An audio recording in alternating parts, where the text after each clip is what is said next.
Hi, and welcome back to the final episode of the second season of We Take the Stairs. I'm Rachel. I'm Dusty. I'm Jackson. And so today we're going to dive into something interesting. I've noticed a trend and people complaining a lot. I guess that's not new, but I've noticed the newness of it in that we're complaining about men in general or women in general and their toxic traits. And I was hoping that maybe we could break that down a little bit and talk about how, sure, we all have the ability to have toxic traits, and we all can either learn to balance those out or we can use them to, well, for lack of a better term, abuse other people, not meaning to, or we can take something that could be really great and it can be overworked or overexercised. So actually I'm going to bring scripture into it really quickly, and I'm going to tie it in.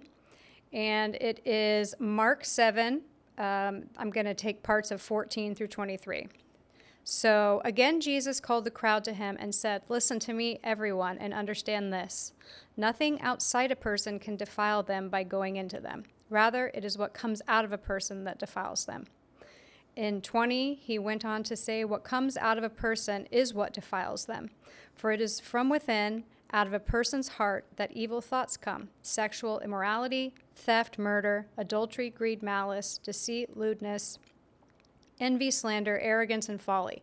All these evils come from inside and defile a person." So basically, I'm not going to speak for Jesus, but what I understand him to be saying is that we have kind of a choice within us to align with God and to acknowledge where we're at and to heal parts of ourselves. But really, truly, what you say to me can't hurt me. It's truly what comes in and how I receive that, or how I react to it, or what's happening outside really doesn't hold a candle to what goes on in most people's hearts. So I really feel like that ties into where I'm hoping that we can go with this conversation and show that perhaps even though there are traits in all of us that can be seen as negative or toxic, quote unquote, that's the word that seems to be going around. Yeah. But the truth is we all have that tendency, right? It's just what we choose to do with it. And truly when we're aligned with God, those things start to sort of taper off.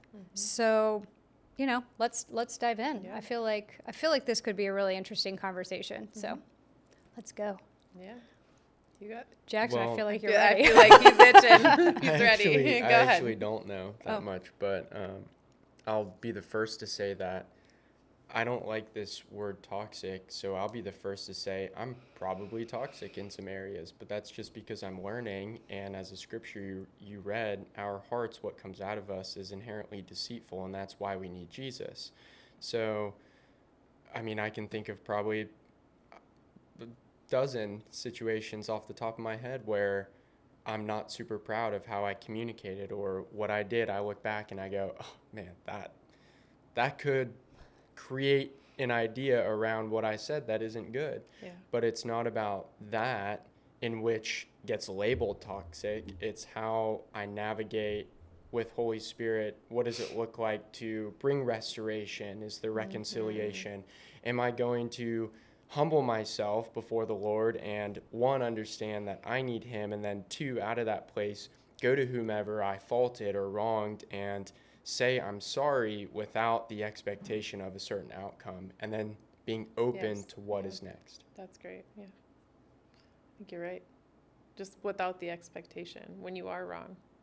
I think a lot of people could use that, because I think there's a lot of people in their toxicity that either forget. I like to just give people the benefit of the doubt. They forgot that reconciliation is important, and that's what encourages healing, but also, or maybe they're just not ready to humble themselves to that place. But that piece of, hey, I'm sorry, can be super healing across the board.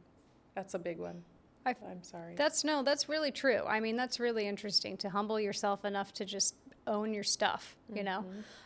So there's a woman that I've known for a few years. Her name is Allison. I've referenced her a few times. She's helped me sort of on my journey to healing my childhood.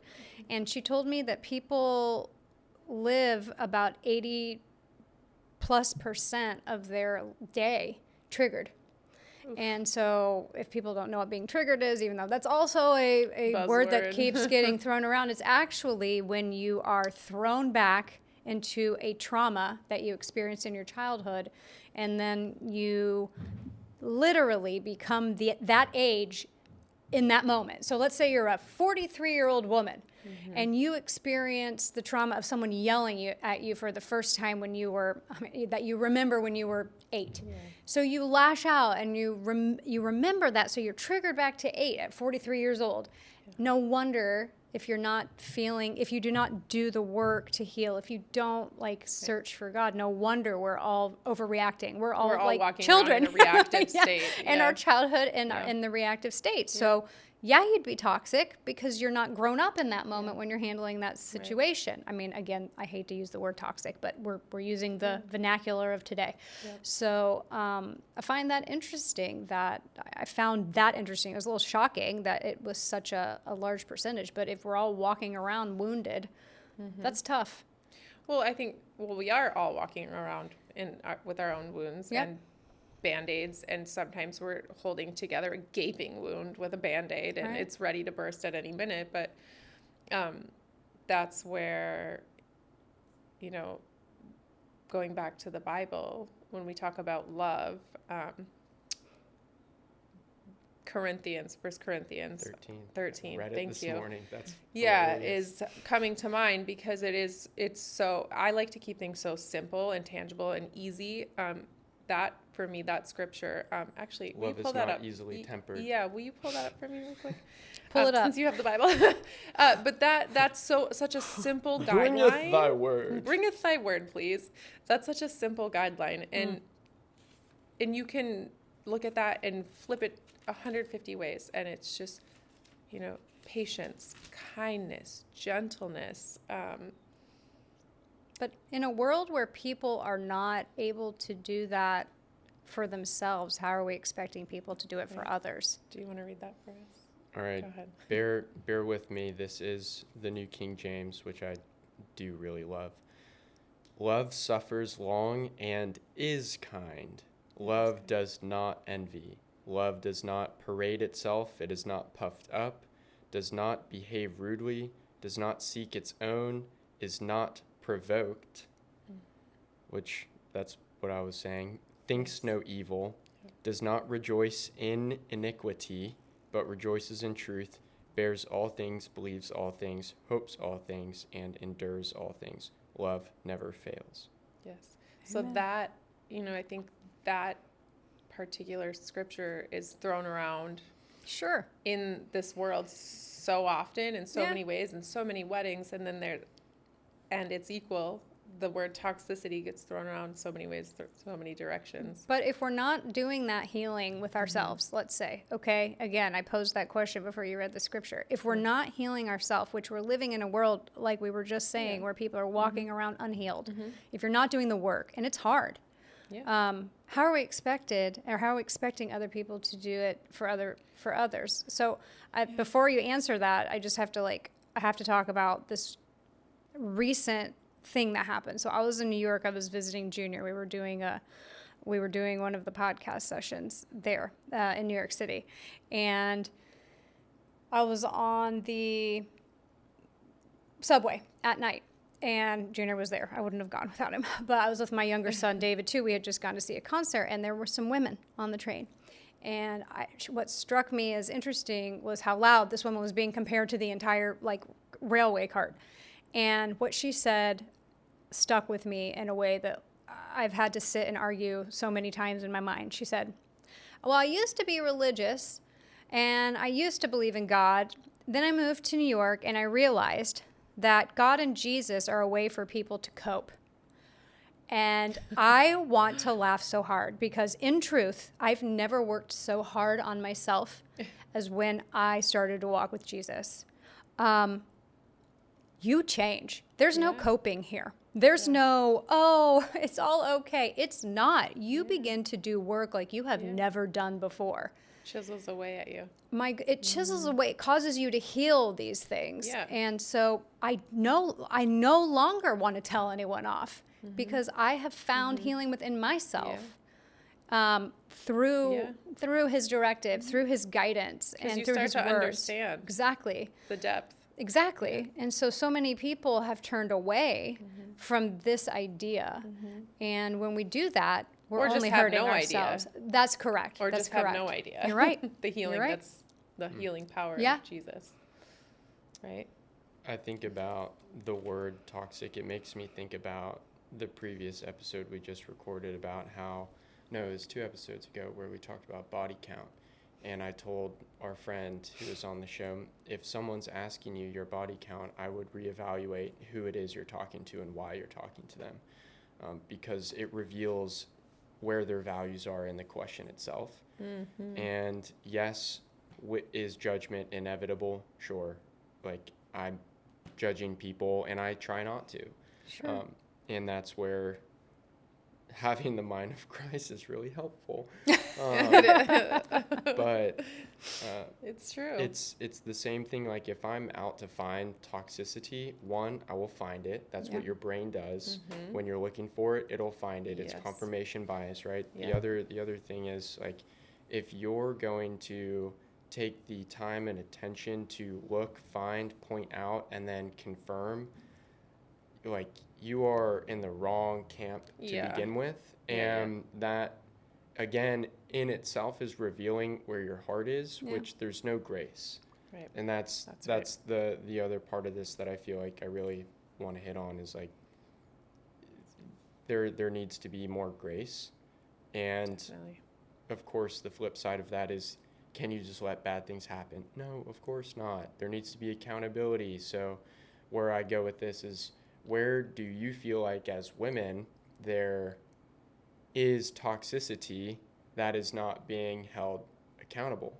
For which gender, men or women? Women. For women. Okay. Or a better way to say that, since I just clarified, is where are women working through things that need more grace? Oh, I love that. I like that you reframed that beautifully.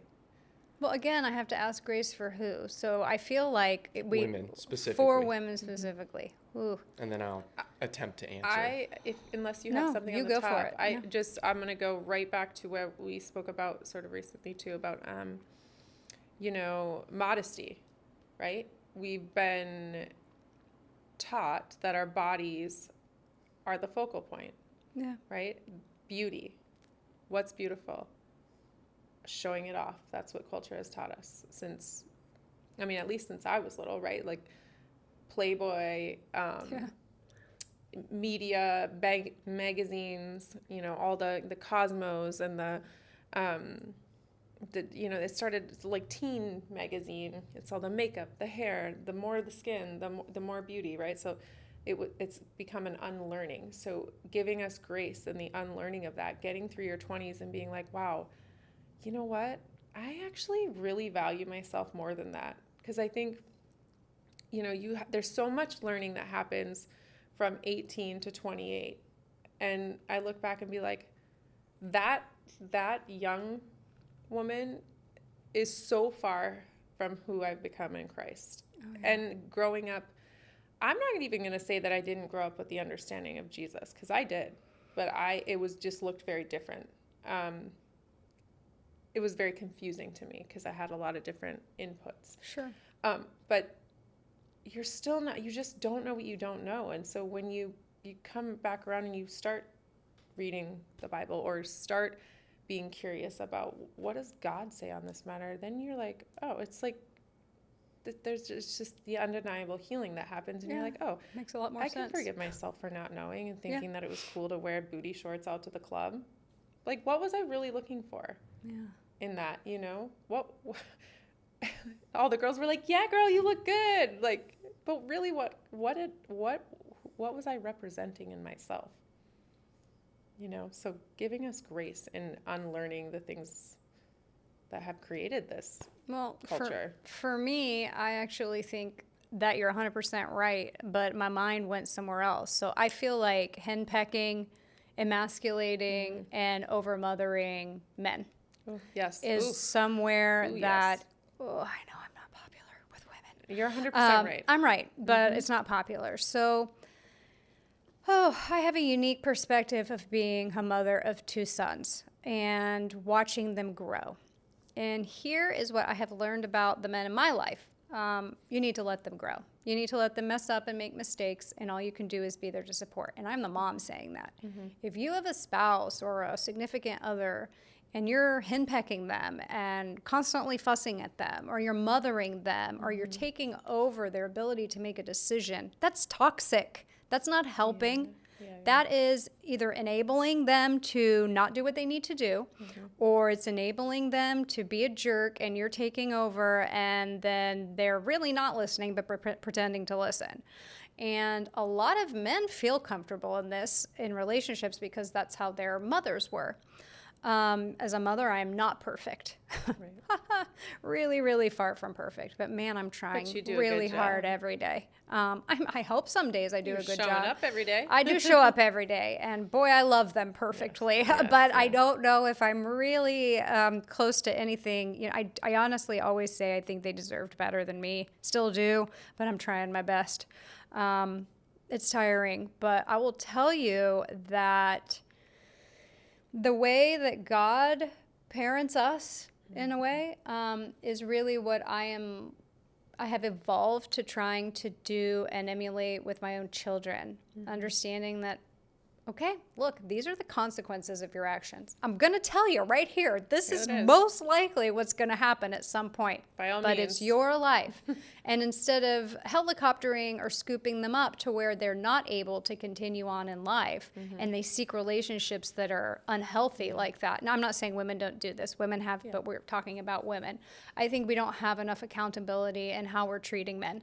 I think we have emasculated men in this society to the point where they're, not all of them, but many of them and their leadership roles are dampened. Yeah, I agree. And we're hurting because of That's it. a whole nother, I think That's we could right. dig into that deeply. Sure, that's a whole other subject matter, but that is where I feel we need more accountability for women. Wow. Yeah. I'm just taking it in. Yeah. It's Yeah. good. I mean, do you feel like as a young man that's spot on, or do you? Okay.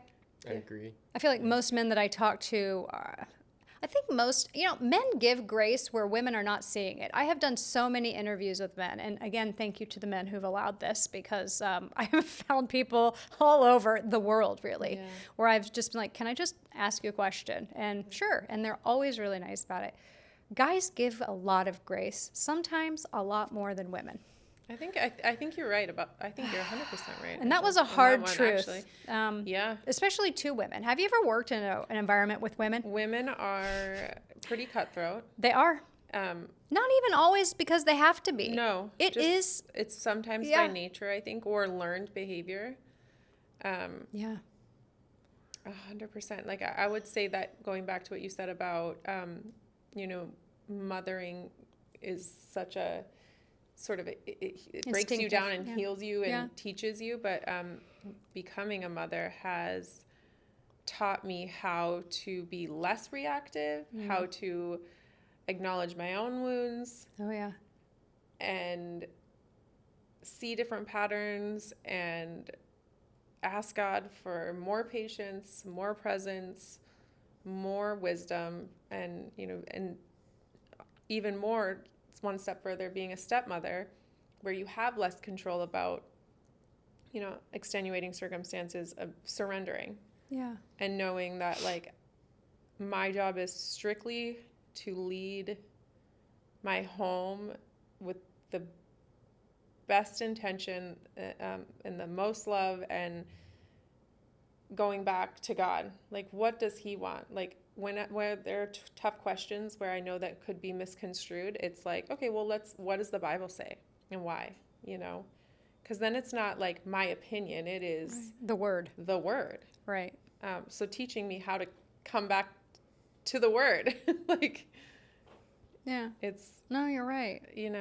but Yeah. going back to women it's hard. It is It's hard being a man. It's hard being a woman. Hard is hard is hard. And we're not helping each other. And I Right. think, again, this is like my heart really is to help men because I'm surrounded by them. Yeah. And women have a movement, and women have gotten together and sought support over the decades. I'm going to go over like the last century. And they have really become, in general, like for example, you see women who've had breast cancer. Man, you've never met a more strong group of people than women who unite for breast cancer. You've got like MSABC for the American Cancer Society. You've got Susan G. Komen Walk. Those things are enormous and they're huge. And these are women that get together for a cause and they unite and they can raise millions of dollars and it's unbelievable. I actually, I know Miss Nancy Brinker, who started Susan G. Komen, and I've got to hear like really up close and personal, like her thoughts on all of that. And it's actually, you're right. It's incredible what happens. And women are actually just so amazing in their leadership and also just their ability to bring other women together. So I think, we talk about how they can be toxic, but that is such a minuscule, tiny little piece of the greatness that they actually bring to the table. When you're saying, like, when we focus our energy on something that's you can do good greater, we can do great things. But recently I feel like the success of women has come at the expense of men. The success of the feminist movement, and there were men who helped women. It may not have been a number of them but there were a number of men who really got in there and it helped women secure the voting, and they were supportive. And I don't see that many women supporting men right now in droves. Women are celebrating, and rightly so, this newfound, movement for women to, I'm thinking they've risen above equality. We have more women who are, in the workplace now in high positions. We have women being paid large amounts of money. We have more women graduating from high school and college now than even men. Why are these disturbing trends happening? And while I would love just to be able to sit down and just celebrate the success and piggyback on it, it's bothersome to me because I'm raising 2 boys and I see a lot of men who are suffering through this. We're losing men in our society. Well, I do find it interesting, like that you said, obviously I am so like pro women. Like I love women. I think we're amazing. We're incredible. We're smart. We're leaders. We're all of the great things that the movement for women was highlighting. Right. But I do think we've actually gone over too far to the detriment of women and men. And that being said, I could ramble off a handful of women who are absolutely so smart, so talented, so beautiful, and alone. And to, the detriment of their relational being, they have all of the things that feminism provided and no partnership. And no relationship. And oddly, this might sound crazy, and maybe it's not going to sit well, but some of those women have opted for other women instead of men because the men, their relationships keep failing with men. So they're like, okay, where's another woman who is hitting the same level of success, attention, etc. as I am? And they are partnering up with women. Now, that's a whole nother conversation to be had. We won't talk about that. However, it's a truth. The point is that, they are dating lovely men, and I've met some of them, but they're not good enough because they don't make enough money. They aren't as highly successful as they want them to be. Like if a woman is higher than a man on the success scale, if I'm making more, I'm making more than somebody else. Right. So we can't expect men to pay for all the dates and make more money and us make all the money. And it is a double standard. That's where the double standard comes in. It's like, okay, we wanted that. Yeah. Now you have that. You have it. But Enjoy now it's it. not good enough. That's because the man isn't doing that and more. That's because we look at men and we're telling them what it takes to be a man, and it's a lie. They're Right. already men. Right. Who you are is enough. Yeah. And so we have to adapt that way of thinking. Then you need to be this. No, you are already a man, and who you are is fine. And if you don't have a job for a year and you're seeking a job, that's fine. If you're a scrub, that's not fine. Right. But There's if you a are, difference between having a man who is working and providing. that's right. And emotionally It's a very there different for you. thing. A woman Yeah. can make more money, but you can't emasculate or put down a man Right. because we have taken off. Anyway, all right, now I want the man opinion. Yeah. Bring it on. I didn't feel like I had much to say, so I'll try and say what came to mind.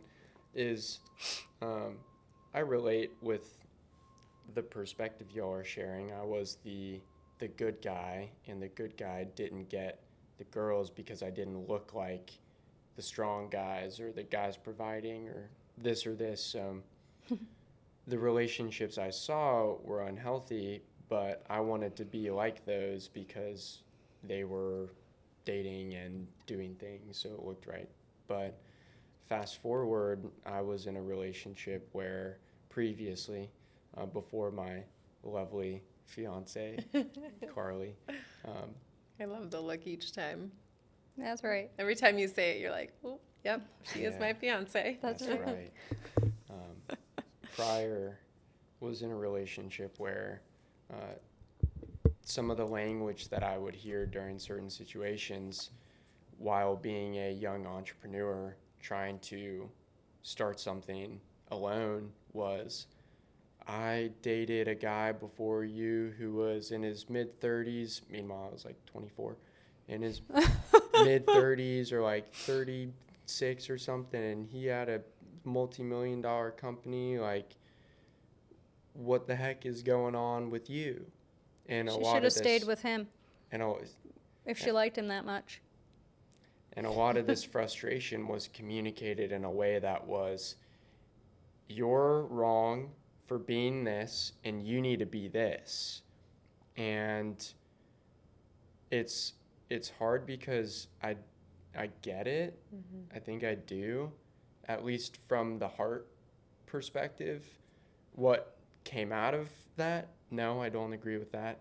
My therapist helped me understand that was not okay. But I lost my train of thought.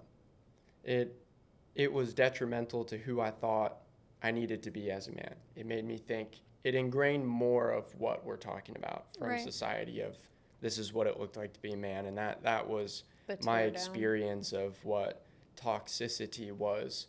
It wasn't a moment. It was, I am dropping a little drop of water is like Chinese water torture. Oh, yeah. Yeah. Just a drop on my forehead every day. It wasn't always horrible right there. Sometimes it was, but occasionally it would get really bad. And over time, that just wears Yeah. on someone. And I thank God that there was restoration and identity brought following that relationship in my pursuit of Jesus. And I mean, that was where my identity came from. That was where my confidence came from. That was where Right. understanding my strength and what makes me a man came from. It wasn't from the pursuit of money or success or the relationships or the cars or the trucks or the whatever. It was actually coming to Jesus and being like, who do you say I am? Who do you say I am? And learning that. Because I can't imagine being in my relationship now where I'm still the young entrepreneur, a little bit further along than I was then, but, she's making 5 times more than me on paper Right now. right now. Right now. So if my value is based on what I'm able to provide financially, I'm a really low, what'd you say, scrub? I'm a You're scrub, not a scrub. to A the scrub world. is someone who But- uses people. But I understand that my value isn't based on the money I No. provide to her. And I think I actually shared this another time. Someone called into Dave Ramsey and was just genuinely like, my wife Oh, yeah. makes so much more money than me. I want to be a good husband. What does it look like to provide and be a leader? I love And that. Dave's like, how much money does she make? And he's like, she's got a portfolio of 4 million plus. How much do you make? 160 a month. And he's like, first off, she makes a crap ton of money. Second off, you don't make a little bit of money, so you're doing great. Yeah. And what it looks like is to show up to her and say, how can I serve you? It looks the same on both ends of the stick. It doesn't matter where you are. Being a leader, being a provider looks like, how can I serve you? Yeah. Sometimes that's money. Sometimes that's shelter. Sometimes that's food. Sometimes Sometimes that's it's a sitting hug. sitting beside you and being like, I'm here. Yeah. Yeah. Sometimes Dusty's it's actually a woman who busts her hump. I do. I will tell you. So, I I do know that by both default. of you. Yeah, but I know both of you. And Yeah. one thing I really admire about you is you have like a baby on a hip and you'll be flying to Rhode Island to go to a wedding. I mean, you work really hard. You Thank you. have a lot of things going on, and I respect that about you. But at this end of the day, what I really appreciate is no matter what, you do have respect for your husband. Yeah. No matter how hard you're working, you do. Now, thank what you. happens in someone's home and how people Yeah. communicate with one another is very different because we each have our own. Look, I know your stuff and you know my stuff, and we know each other's tender areas. Let's try not to touch those. But sometimes you have to be like, look, like I need you to actually get it together. But to go back, so a scrub is not a guy who doesn't make enough money. A scrub is a guy who leeches off of everyone and doesn't even try. That's totally different, and that's not okay because that's a profession in of itself. Oh my gosh, yeah, there's definitely So people like yeah, that. there's a whole song about no Scrubs. scrubs. Yeah, yep, I was thinking about Okay, it. yeah. Wait, so to go, Yeah. I would like to touch too, like you said, how did you say it? Like basically until you figured out who you were in Jesus, like that's when you became the man that you're supposed to be. Well, I would say that in our relationship, by default, I'm a really hard worker. I grew up with a single mom, with a lot of toxic family dynamics. Right. And I just learned how to work and work. That's all I do. And I still, that is Ingrained in you. Ingrained in me. But Yeah. what I would say is that, watching Z, who, is my husband and was on the first season, and find himself in Christ has been really beautiful and really amazing, and also has allowed me to soften into a more feminine role. So that's so That- nice. But again, he's given me the grace and the unlearning of like, he doesn't want me to have to work. And I do feel like sometimes still I'm like, oh, I have to work. And he's like, no, you actually don't, because God provides for us abundantly. And yes, he does. And it's just the two of us together, of the learning who we are in Christ has allowed us to just come together in a closer, stronger So let me ask you a question. It's way. what you were saying before, and now I'm taking what you just said, and so I'm putting them together. What do you think is the difference between the people that you know who are at the top of their game as women and who have been so successful and who are absolutely lonely? This is actually a huge issue right now. What do you think is the difference between that mindset and the mindset that you and your husband have together? That's a good one. Yeah, I'm curious because I've thought about this a lot before. Yeah, I think about it too. I mean, Yeah. I think we know it, but how do we break it down? Well, I think growth, one, the willingness to grow together, and also contentment. It's really difficult to be content in a society that is always telling you you need something you need more. Yeah. So, Or you're not enough. or you're not enough. Right. Because I've watched friends, I've watched acquaintances, I've watched people continually get more successful and inevitably divorce happens, or I've watched them marry for the wrong reason and divorce happens. And you just have to like wonder. And sometimes I feel really grateful and lucky that like we're still on this journey together, but not even that, but like we really have chosen to work together. Yes. We've chosen each other. You're growing We've together. growing together. Yeah. And because the truth is, it would have been really easy many of times just be like, you know what, I'm over this. I'm done. Like, I don't, Yeah. but where does that leave you? Now, you're saying that Carly makes more money than you. Is that even a thing? Like, for her? Does she even care? Yeah, it doesn't sound like she No. does. She doesn't sound like she's the kind of No. girl. She just sees you for who you are. Well, I remember it was before we started dating, which before we started dating, we were intentionally spending time together to see if we wanted to pursue each other intentionally. I like how And, you say that. we were friends with intent of dating. That was the terminology that I our like it. community helped us understand with our boundaries. But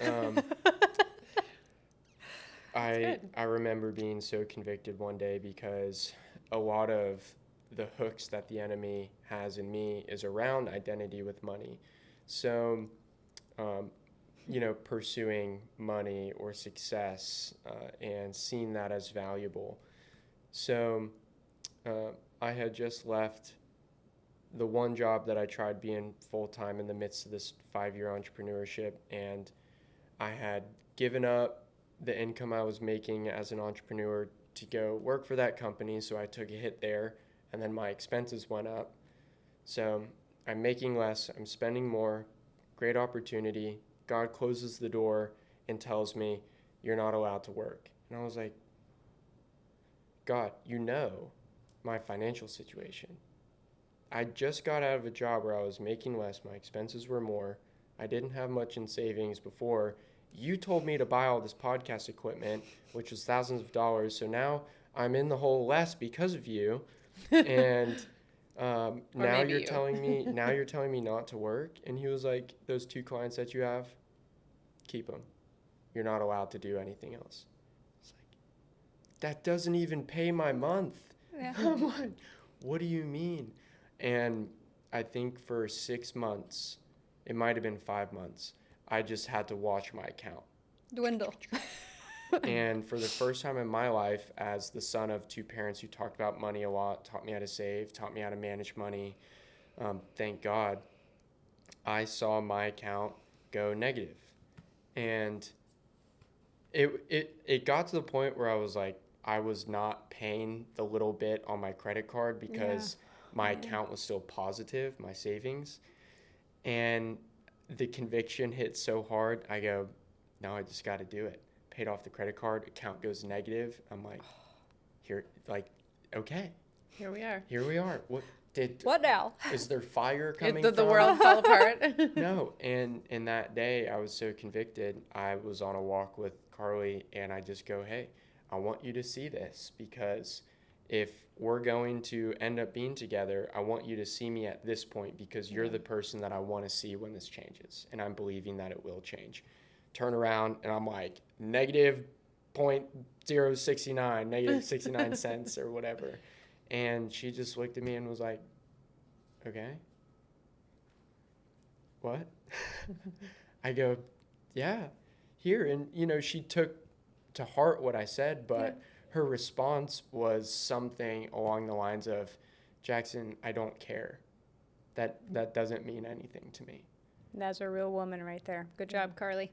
And there's been a lot of good job, Carly moments in All our right. Every time I relationship. hear him, I'll call him out. So that was a big one, where it wasn't learning the right thing the first time. It was being humble enough times through the, what we would say, toxic situations, where I'm still willing to go low. And then I come out in a situation where someone meets me with love. And that's been our whole relationship. Like, my relationship has healed me, because I come in with this frustration or expectation that you're going to leave me or hurt me or say this or say this. And it's really hard. It's really hard to get that Band-Aids. out. But once I stop being angry or whatever, and I'm able to communicate what I'm actually feeling, she's like, "What? No." And then understands and meets me there with love. And that has been healing. Aw, I like you, Carly, and I don't Yeah, know that's you. sweet. That has been so It's healing important. because I Yeah. think to transition into like what it looks like to heal or not walk in toxicity is to allow yourself to be open for healthiness. Yes. That's a good point. So interesting, though, if you notice, our society is chasing the toxic. Most people live in credit card debt. They live shamefully in their mind in credit card debt. But who are we paying and deifying but the wealthiest of the wealthy? Who are we watching live and we are paying for them to be rich? Yep. What is that? That has nothing whatsoever to do with God. That has to do with idolatry. And it's as Yes. old as time. Yep. And we continue to live wanting to watch people live better than us. We're paying Yep. for them to be better than us. Right. And yet we feel like they deserve it and we don't. Why do we need that? Why can't we be more like you and Carly? I mean, just Well, as an coming back to, example. I think that word contentment. Like, I think Well, I don't think he was content in those situations, but they not in that built each particular other up. Yeah, not in that particular Yeah, situation. she looked but at his shame and she said, Yeah. "No, Yeah. no, I no, love no." that. Yeah. You know, I Yeah. love you. Yeah. yeah. Yeah. And that's exactly the point of this podcast. Yeah. Men are human beings. They're not Yes. money makers. They're not booty shakers. They're not Right. anything Yeah, like yeah, yeah, that. yeah. They are. That's my 43-year-old beings. old lady thing. You looked at me like my sons do. Like, Mom, really? Like, really? Yeah, really. They are humans. And feminism gave women away, and it has gone a little way to the left for me. But feminism initially had great roots, and it gave women away to not necessarily define our roles through motherhood or through sewing. I don't know how to sew. I mean, I just don't. I'm a great baker. I can cook You really are a like great cook. really well. But I don't, my mom sewed, so I didn't have to sew. So, but I don't have to. Feminism gave me that, like, The well, if you don't freedom want to to sew, you don't have to. find your space. Men have not caught up. We have not allowed men to catch up. Yeah. Men are still dealing with, you have to make this much money or you're not good. You have to have this much muscle mass or you're not good. You have to be this tall. Your shoes have to be this. No, And you I think don't. they're still dealing with the, the anger that women hold towards men. Sure, now that's a whole For other the history subject. of- Absolutely, right? no. Like, we I understand think it. Yeah, We just walk into a situation assuming that men are this, that, and the other, right? They sure, are toxic. we assume they're it, but this is a whole other conservative, generation of they're- men. These my boys Right. were not taught that. Right. This Like, if a man generation of says- girls have made it to where they're aware of it. Right, I'm going to give an example, and this is, but if a man says, you know what, like, I don't believe that two men should be married, automatically, right, you're a toxic man. You are a homophobe. And I actually disagree with that entirely, because it's like, no, Me too. you The can- Bible gives the directive. If you care about the Bible, and you know I'm the that that's first a one rule. to be like, hey, like I believe what the Bible says, Me and too. this is what it says. However, I am still going to love you where you're at. Me too. Not my. I not don't my. maybe approve Place to say. personally Yeah. of your personal choices, of who you marry. But that's not who also, you are, right? I'm also like, you know what? That is for you and God to figure out, not for me. Right. And I know that that's not always like, even in the Christian community, that can be a no-no. But that's just in general what I'm talking about. We're really quick to point at men when they're standing up for their masculinity, right? We're like, oh, you can't be that because now you're toxic. But we absolutely must have that too. We need strong men, leadership Yeah. roles. The world will firm not survive without foundations, that. The like- world will fall Right, without right. that. Right. Absolutely.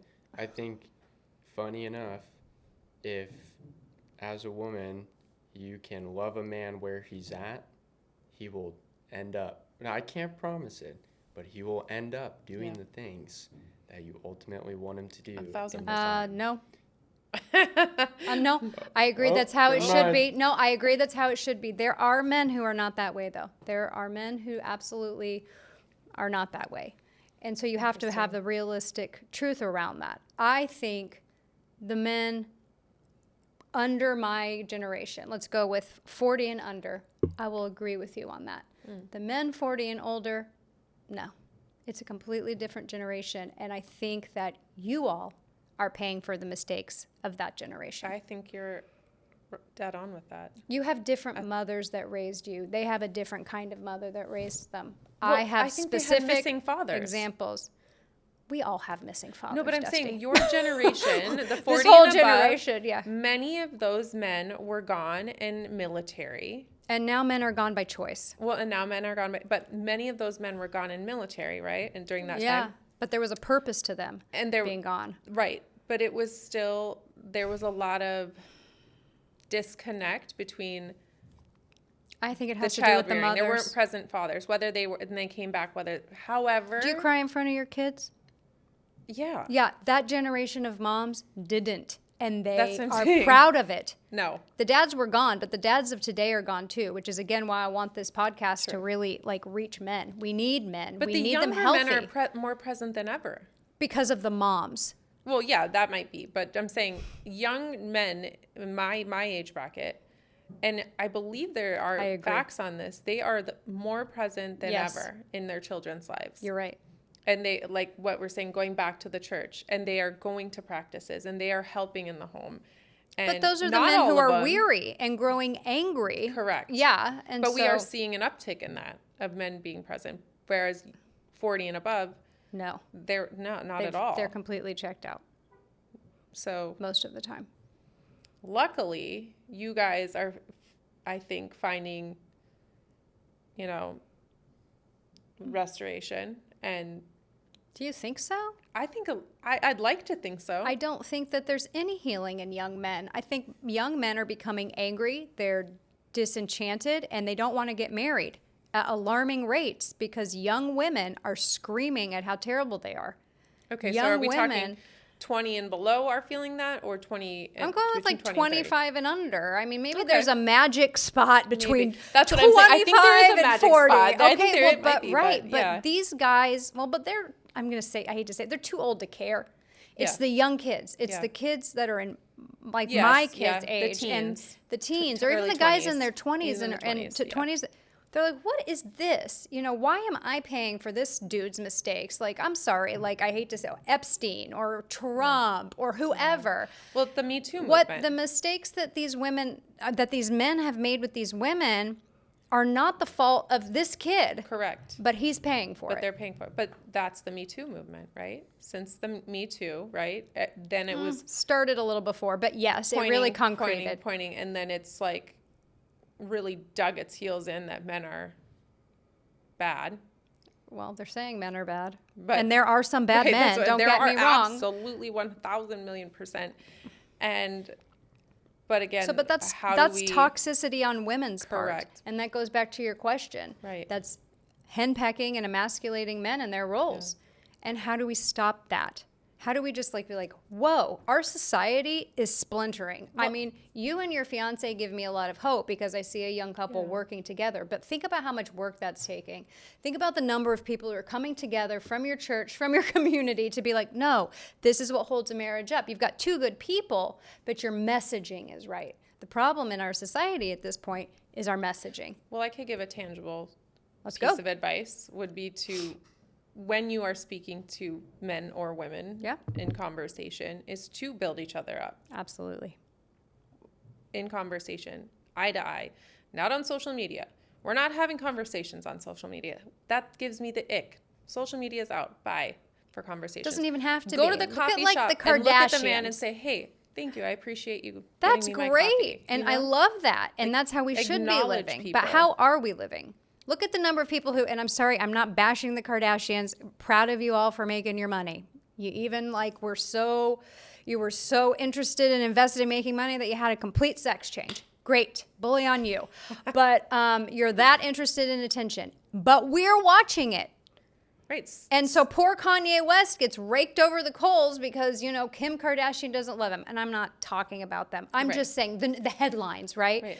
And you're like, what is happening? Look at how they're talking about each other and to each other. That's what we're watching. Right. That's what our Stop kids are watching. Freaking allowing your kids to watch garbage. And because we're Go on these outside and phones all play. the time, no one's saying thank you at the coffee Touch shop. some grass. Touch some grass, hug a That's tree. For right. the love of God, have a conversation. Take your with shoes somebody. off and plant your heels Like, in the earth. That's an Allison It's thing. like you really have to be a cultural renegade. Going back Amen. to you, Yeah. like you have to You have to. be the firm foundation. You have to say no to your kids Yeah. and your spouses and your friends. Yep. No, I'm not subscribing to that. Yeah. Men, there are good men in There this are world. good men in this world. There are great men. And I can I can call out 10 of them right now. Yeah. You know, like tell your friends That's good. this. You actually have to go hard in the opposite direction for the men in this culture right now. So do. I think we have to start speaking loudly and Yeah. proudly and openly about the great things and the great men that are Amen. in our community. Well said. Good job, Period. Dusty. You're You're welcome. right. I've got solutions. Good. I am solution oriented. You're a good woman. You see those things, and Yeah. that's what we're supposed to Yeah. be. And so if we use our instincts in the right way, and you, like you were talking about just to yourself, you realized that you were mad, you realized that you couldn't hear anything, you calmed down enough, and you're able to hear what she had to say. So you took whatever quote unquote could be toxic, that sort of like, you know, that testosterone moment, that, you know, where you're really frustrated, and you were able to like, okay, like, no, this isn't going to get me anywhere. And you were able to hear what she had to say. And then that shame, right, was gone. You've alluded to that as well. And I think it's just checking in with ourselves. I think it's just getting off the social media. It's not thinking that these people have a better life than us, but tuning into our own lives and being able to say, you know what, it's not perfect. Their life surely is not perfect. I promise. sure. They're attention seeking. And that is a tough place to be. But when you're not seeking attention, when we're trying to act with intention and we're trying to help one another, as you were saying, that is the key to it. The Bible tells us that. We are to love one another. Yep. The Lord first, ourselves, and not ourselves, each other, as Jesus loved us. Yes. Because we're not loving ourselves. And it's patient and it's And it kind shows. and it's not self-seeking. You're right. And all of these things. And all of these things are actually really simple if you just Agreed. take a step back and go, oh, how can I do better? Wow. What inside me is Drop hurting the that mic needs right to there. heal? How can I do better? How can I do better? Accountability. Accountability. You're right. So, I mean, I guess to sum it all up, really, I will just continue to say that we need men to tune in. I don't care what the world is telling you. Pick it up. It's usually a black leathery book, but there's brown and family Gray versions. You and can find them. pink these days. You can get a Bible in any color. If you just want to start reading the red and you want to start reading Matthew, you go for it. I started with Matthew, and then I read it, and then I started again, and I'm reading the whole thing through. It makes sense. I don't even know what to say, and if it doesn't like make sense to you in a religious standpoint, Jesus was still the greatest teacher. Yeah. So use it as a teaching tool and try to step off to be a better person so we can carry our society further. Because if we continue to emasculate and hurt men, we as women are going to continue to hurt. We're going to be lonely, and we have to continue to teach each other, and we have to stop making these young men pay for the mistakes of older men. That's it. That's my wee take for the week. Yeah, you might disagree with part of this because I've heard your perspective, but in a different context, is that I guess my heart for a solution would be men need to find other good men and to be involved in community with those men. Yes, women need to support and encourage, and I would love more of you, but I don't think the answer is women doing that for men. You're just so called and have a passion to do that, and I'll encourage you to keep doing it. But for men, it's like, think of the best man that you know, not how much money or this or this. Like, look at the fruit. Is he kind? Is he patient? Does his wife show love? Does he have kids? Are his employees or friends around him, do they speak highly of him? Does he have friends? Is there community? Right? There are tangible aspects of fruit, but then also look at just peace, patience, kindness, goodness, right? The actual fruits of the Spirit. Think of that. Ask God, who is the best man that I know in my community or even outside of my community? Message that man once a day or once a week until you get to sit down with him, and then say, where are the others?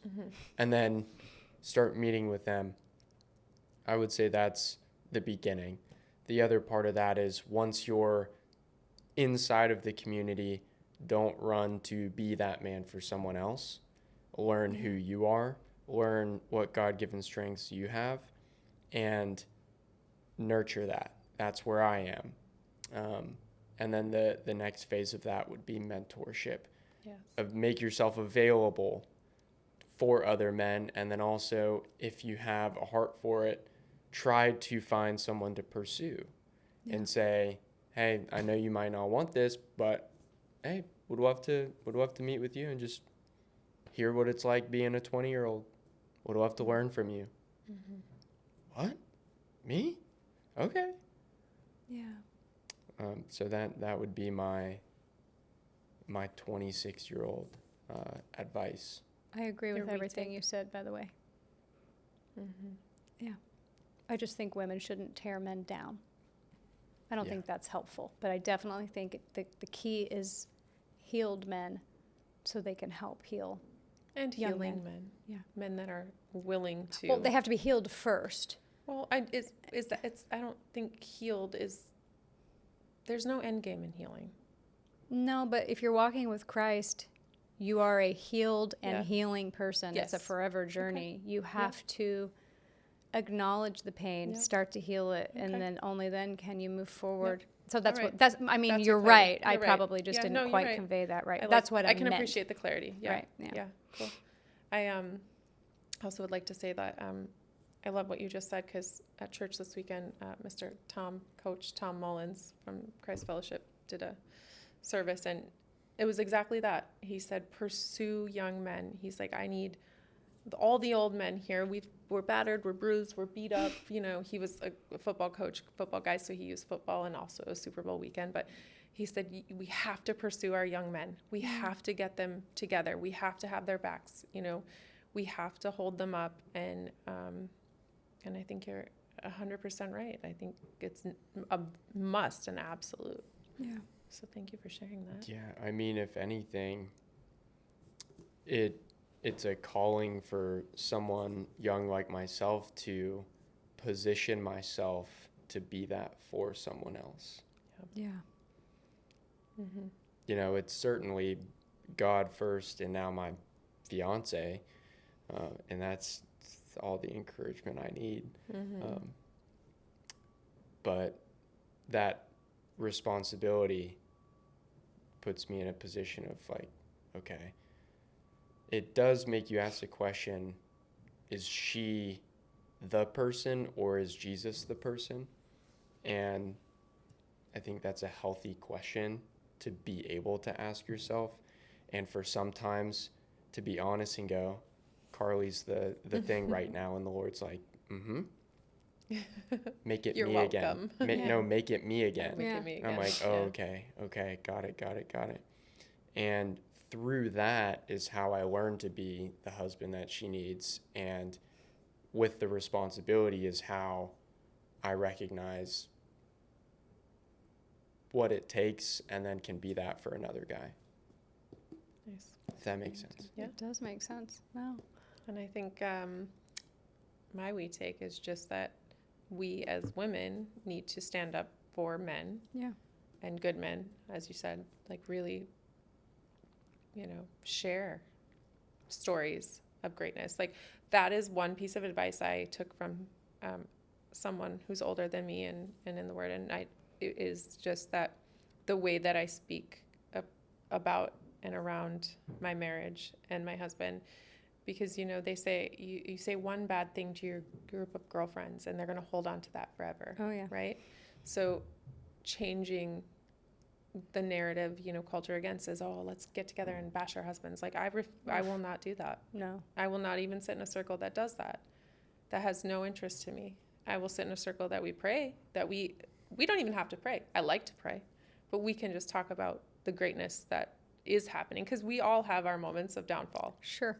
But it's so easy when you take a minute to look at the good things, even in hard situations. Like, trust me, our marriage is not perfect, but it's easy for me now because I've been practicing it to tell you the greatness that's happening in my home and in my husband. So I think we have to focus on the good and start sharing that with other women and men and the men, and letting them know, hey, like, we support you.